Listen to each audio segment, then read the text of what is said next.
Welcome to the Minute Masters, and today I'm going to show you guys how to replace this bit of weather stripping here. Now, as you know, it's a real easy thing to fix, but it's very important. So an engine bay isn't necessarily waterproof, but you want to divert water away from certain key areas, particularly over top of your engine. And that is my understanding of this piece. So you'll see mine, I've got crud sticking down there.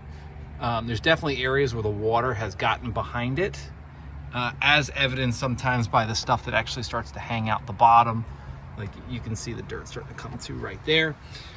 Here's our new one, and I'll have a link in the description. You can see it's this nice foam here to seal against the upper cowl piece. And then of course it's just got, you know, that kind of felt that faces up as this one does, although it's a little less felty.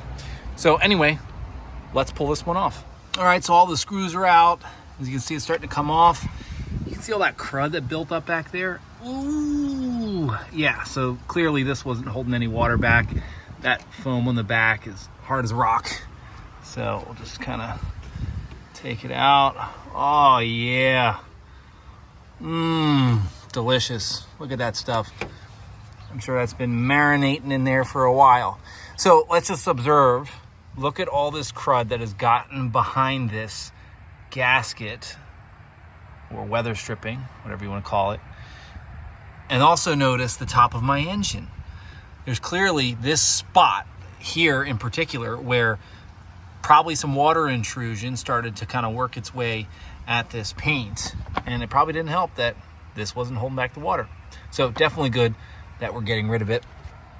So our next step here is to clean up all of the crud that's there. So we'll just brush it off. I'll probably wipe this down clean with a wet rag, dry it up, and then go for install. All right, so we have our new gasket right here, and pretty simple. Just gonna kind of slip it behind these two holders here for your AC. Now, if you remember, my original one had a cutout here to basically match this profile. To be honest, I'm just gonna leave this uncut because I think it can work that way. And I'm not necessarily gonna wanna cut it until this has to get replaced, which I don't plan on replacing anytime soon. So why go through the extra effort? So I've got it in place.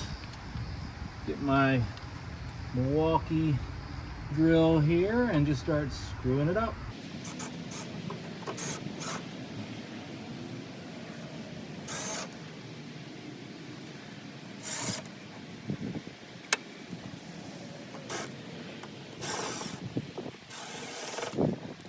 While you're watching, hit that subscribe button, because obviously this is cool stuff.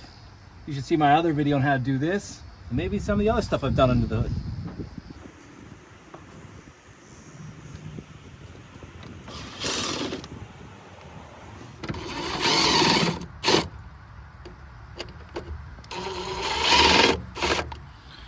And there we are, all finished. And as usual, when you put new stuff in the engine bay, it really cleans it up. That's it for me, guys. See ya.